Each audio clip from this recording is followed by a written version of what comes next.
All right, it's what the hell is it? April 1st, April Fool's Day, Friday, 2022. Figured I'd come back and do an update on the truck. If you guys are familiar with my channel, the 2015 Ram 2500 G56 6-speed, deleted and tuned. If you guys are familiar with my channel, you guys will notice right off the bat that some things have changed on it. I had a Tough Country ranch hand type bumper on the front of this, and I just got tired of it. Pulling in and out of parking spots, you had to worry about the 1.5 foot it stuck out past the front of the truck, hitting somebody, and I just got tired of the Mad Max looking type bumper, so I decided to go back to stock, and I think it just gives the truck a much more cleaner look anyways. So that bumper was on the truck. The Tough Country ranch hand style bumper was on the truck when I bought it, so I didn't have any of the stock bumper components. No brackets, no bolts, no valance, no bumper. I bought all this stuff on eBay and pieced it together, which was kind of a pain in the butt because I didn't have the old bumper to go off of. Many trips to the hardware store trying to match grade 8 bolts, and it was a pain, but eventually got it on there, and in my opinion it looks a lot cleaner. Now, normally I'm not a light bar person, but when the Tough Country bumper was on, they removed the factory tow hooks. Well, I didn't get them factory tow hooks when I bought the truck, and believe it or not, those factory tow hooks off on eBay they're like 160, 180 bucks a piece, and I'm like, yeah, I'm not paying that much for factory tow hooks. So I bought this Chinese light bar and tow hook kit for like $132, and for being Chinese, it seems to be pretty decent. I mean, it gives it a pretty good look. It looks clean with the stock bumper, and then that light bar kind of fills the gap.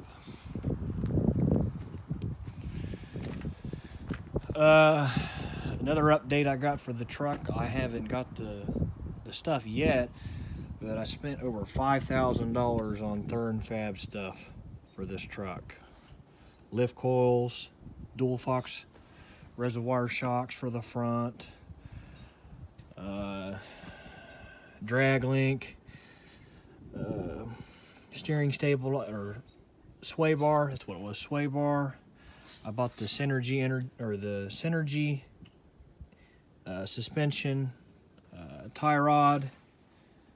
So I pretty much got everything to redo this whole front end. I mean, the truck's only got 80,000 miles. It's not like it needs it, but I want to get rid of that factory spacer deal. And as you can see, it kind of kicks that coil spring out a little bit. So whenever I do finally get that, I got everything for the front, and I got new coils and Fox shocks for the rear, and I even went ahead and bought the Thurn radius arms.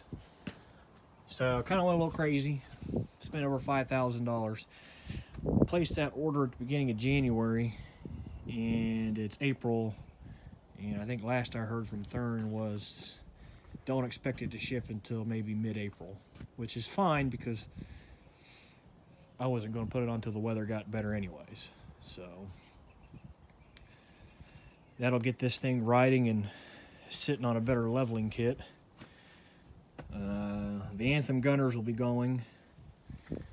I mean, these things probably ain't got 10,000 miles on them. I got a set of 22 by 12 American Force Atom wheels for it. I bought those brand new. I always wanted a set of forged wheels, so I finally bit the bullet, and I should have bought them last year, year and a half ago, when I first wanted to buy them, because I just saved $1,000 on buying them with the everything. I think the whole setup was $1,000 more now than it was a year and a half ago. But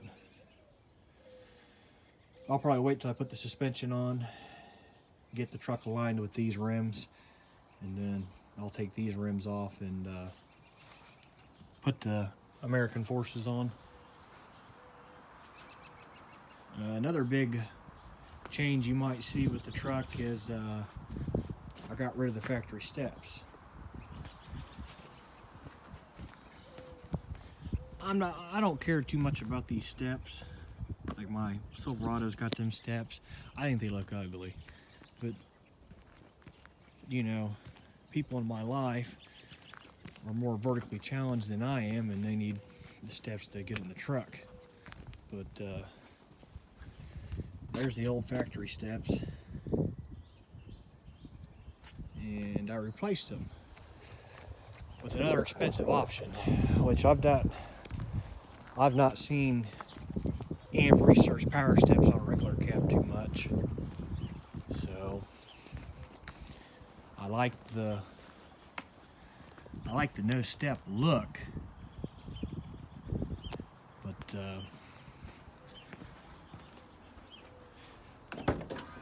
I still got the steps if needed. So again, they're the amp research power steps. They got the lights, and I installed them myself. Pretty easy. Got the plug and play method, and so far they've been pretty reliable. We're not, you know, haven't had any problems yet. And then with my light bar, I just mounted that basic switch there. It's not the greatest switch, but it's what come with it, and it'll work. But I got about a bunch of more stuff I'm gonna do to this thing. One thing coming up, I do have the new B&M sport shifter, short throw shifter, whatever you want to call it. That thing was, you guys know what they cost. $550, $560. And hell, that took me, I ordered that back in January. I just got it last week. So I might be installing that tomorrow. I'll probably do a video on it. But B&M sport or short throw shift or whatever they want to call it. And I got from Gino's Garage, I got the transmission coolers. You replace the PTO covers and you put those transmission coolers, and it adds a quart. So my thing is, what I'm going to do is I'm going to change the fluid when I redo that shifter and put those coolers on. Normally it takes 6 quarts. Add a quart for the coolers, 7 quarts, and then I'm going to 1 quart overfill it. So 8 quarts is what I'm going to put in this thing. I've heard people doing it. I know most people do the 7 quart over, 1 quart overfill, but with the cooler adding an extra quart, I should be able to put 8 quarts in to make it where it needs to be if I hadn't had the coolers on. So hopefully that'll help with the gear rollover noise from the dual disc clutch. And I'll probably do a video on that. I'll do it before driving it, and then I'll do a video after telling my thoughts on it.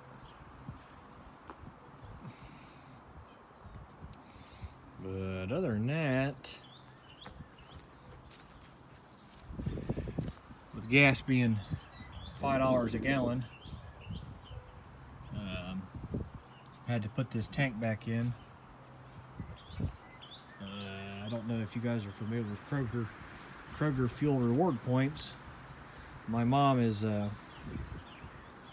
she's real good at she'll use she goes out to eat, or she wants to buy something at Lowe's or something, she'll go and get the gift cards for it, right, instead of paying cash.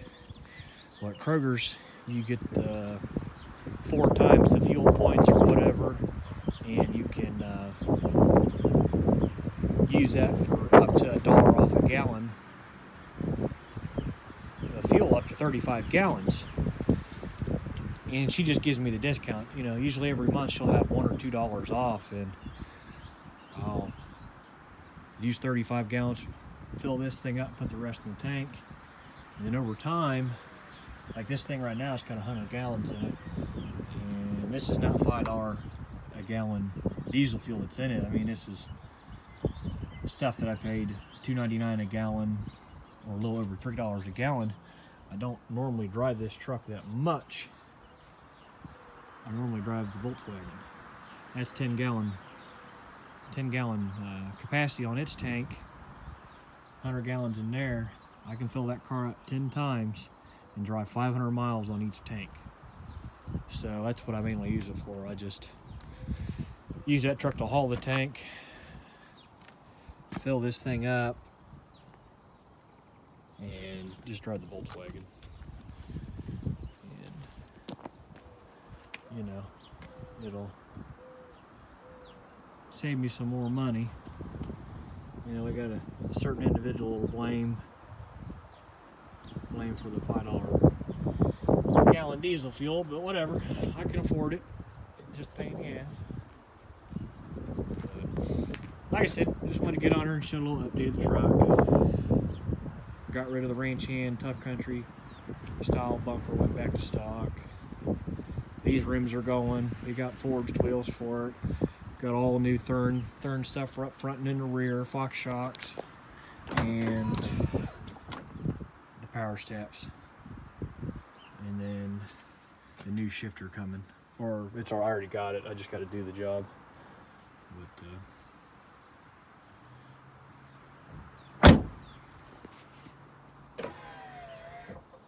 so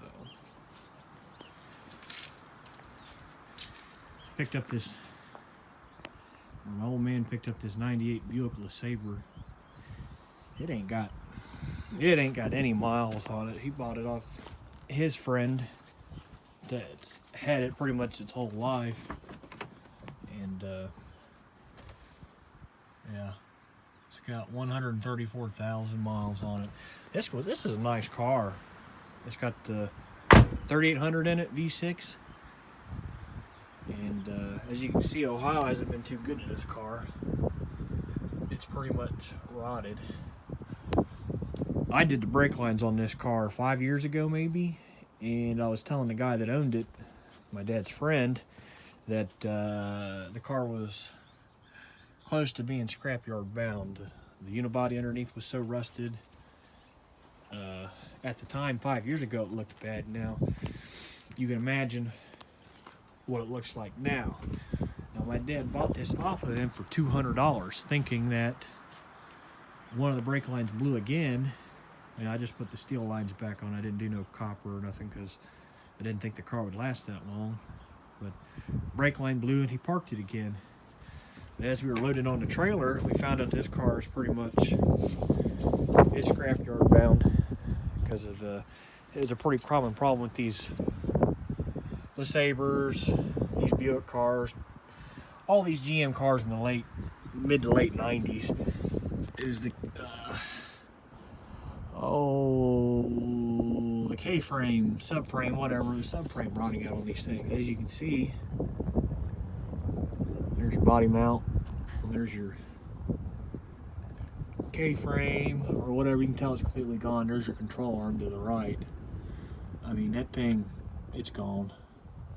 I mean, the rest of the car, it's rotted. Which is a shame, because this thing, it runs like a top. Transmission, I mean, it was old person driven. These are good engines. The 3800 V6s, hell, even had some that were supercharged. So, but he only paid $200 for it. If somebody needed a motor and transmission, this would be a perfect car for the candidacy for an engine swap. Hell, the tires are brand new on it. But yeah, I don't know. We originally bought it thinking we could get it going down the road again, but after we found that out, we're just gonna sell it as a parts car or part it out and crush it. I might pull the motor transmission, cut the converters off it, and then take the wheels and tires and then cut the roof off and fill it full of scrap and just crush it.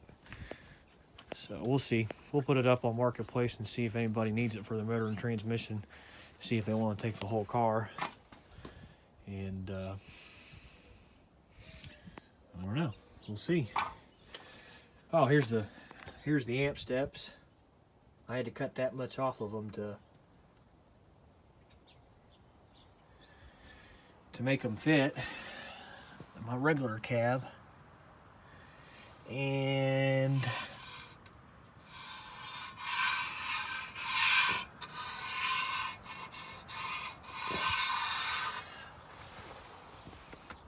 there's a dent in here somewhere.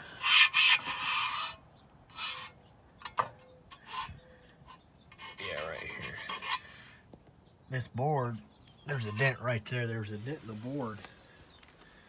So I called AMP and said that the board was damaged in shipping, and they took $100 off per board, so I got $200 off. Now, granted, I spent $1,800. Yes, I said it. $1,800 is what I paid for that plug-and-play